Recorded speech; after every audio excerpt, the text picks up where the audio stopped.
It's not a hot hatch. This is more of a lifestyle car now. The EA888 2-liter TFSI engine. It doesn't have tiny LEDs in there.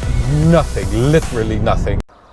What's up, ladies and gentlemen, and welcome to this POV review by AutoTopNL. My name is Max, and today we've got the all-new Audi SQ2. So the performance version of the Q2 crossover.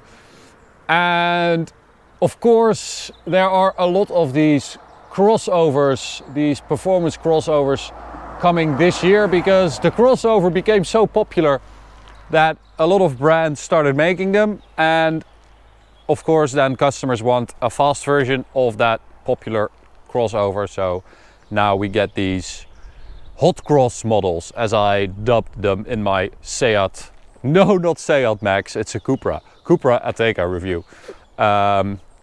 So today we've got the Audi iteration of that hot cross. But before we begin, don't forget to subscribe and hit the notification bell to receive updates when we upload a new video.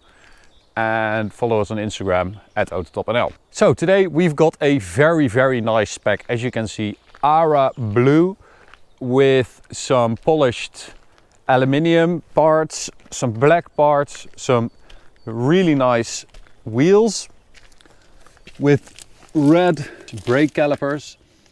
And these are 19-inch wheels. And they look very cool on this car. Some black details on the doors with a Quattro sticker as well. We've got a panoramic roof. And at the front we've got some black inlays for the bumper, a black grille, and again that sort of brushed aluminium look. And it doesn't have the silver mirror caps. Don't know why that is. Quintessential Audi S and RS detail, but it doesn't have them. The Q2 in general, well, it has a lot of these very sharp lines. It is a very chunky looking car with these lines right there, splitting up, coming together, really chunky rear light units, a lot of sharp lines, and it sort of looks, as an SQ2 I think it looks pretty cool. As a Q2 I think it's pretty dreary, to be honest. But as an SQ2 with the 4 exhaust pipes, which are black, the difficult thing for me reviewing this car is that you shouldn't see it as a hot hatch. You know, even though it's basically an Audi S3 that has been raised, it's not a hot hatch, and we shouldn't judge it like a hot hatch, I think. So let's take a look at the engine.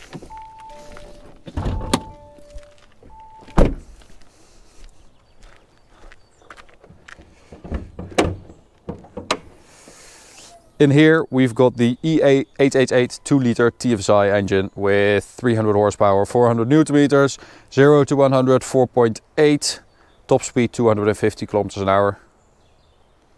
I mean, you guys know this engine. I think we're approaching like 100 cars driven and filmed with this engine.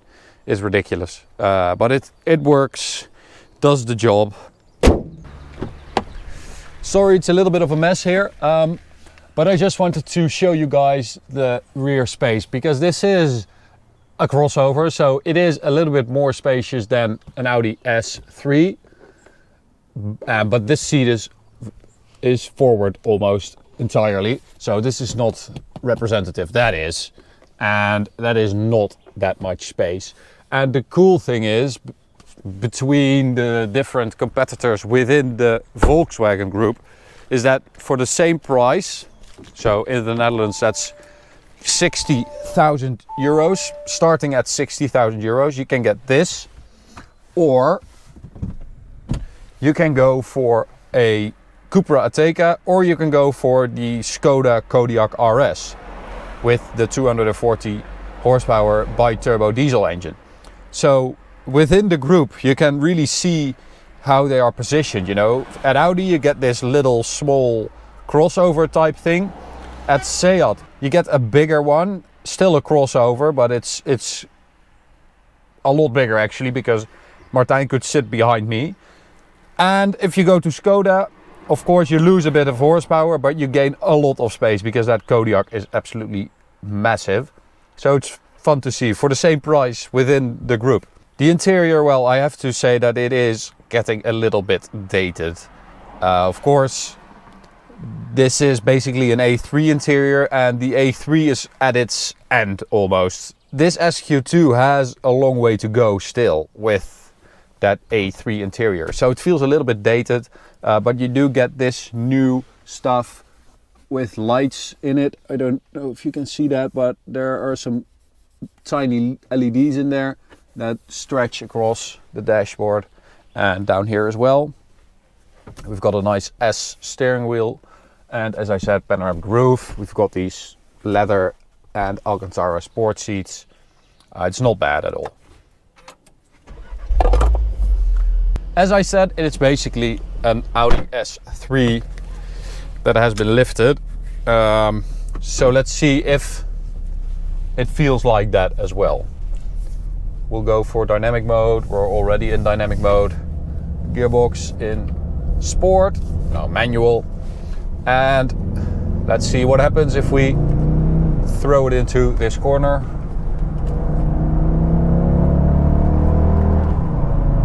Yeah, very typical Audi S.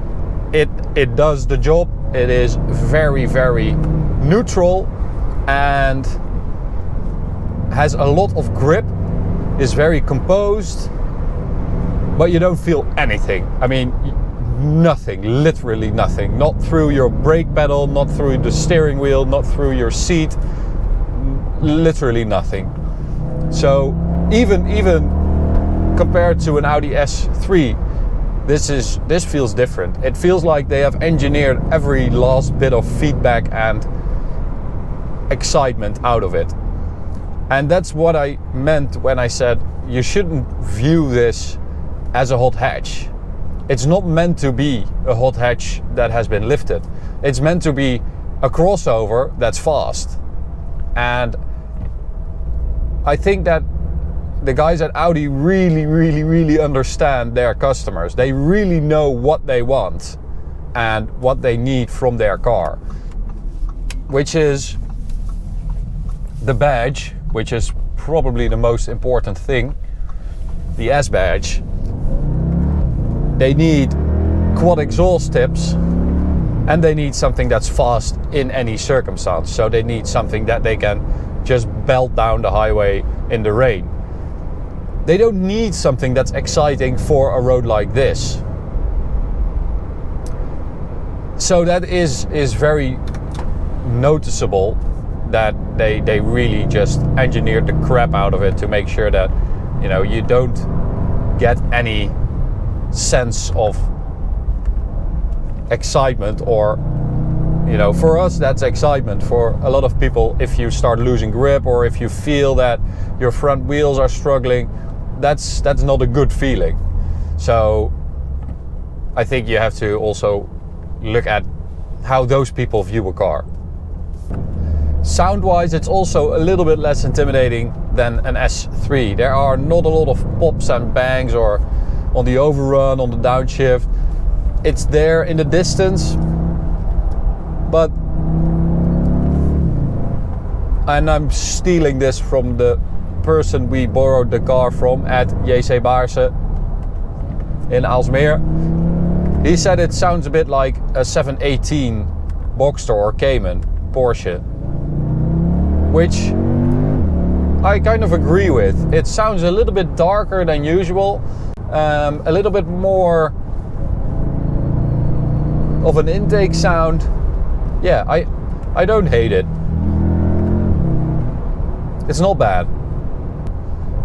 The ride, well, it is nice and comfy, I would say. It has passive dampers, so no adjustability here. The driving modes only change the gearbox, the engine and the throttle response. So Audi decided that these passive dampers would be better to be able to get the perfect compromise between comfort and sportiness. And I have to say, I think they got it right, because body roll control and everything is really nice. It's not super firm, but it's not too jiggly. I think they judge that to perfection, really.